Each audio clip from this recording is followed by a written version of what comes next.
Il ne faut pas évoluer en solo, il faut faire le travail en synergie.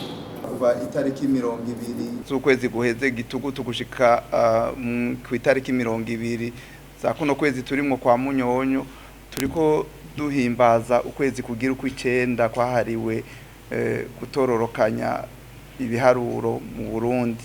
Ni muri iyo ntumbero twateguye ibikorwa byinshi. Uno munsi rero twateguye kino gikorwa novuga yuko ari uruganda rutoyi rwo guhanahana ivyiyumviro ingene twotororokanya ibiharuro bijanye n'igisata ndangamuntu mu gihugu cyacu cy'u Burundi. Nico gisata kiduha ibiharuro bijanye n'abantu bavuka. Nico gisata kiduha ibiharuro bijanye n'abantu bubaka izabo. Nico gisata kiduha ibiharuro bijanye n'impfu ziba mu gihugu cyacu cy'u Burundi.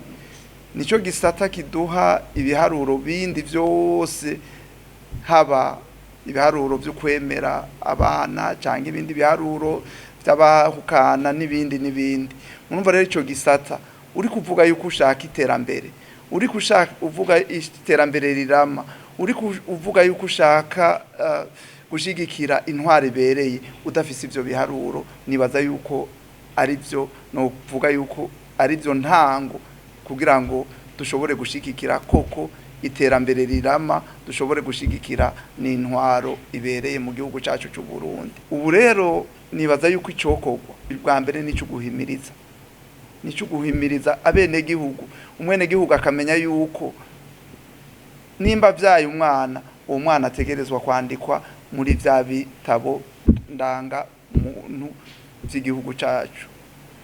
Nimba ategerezwa kuja ku ishuri, ategerezwa naho nyene batezwa kumusaba ati twereke ko wanditswe.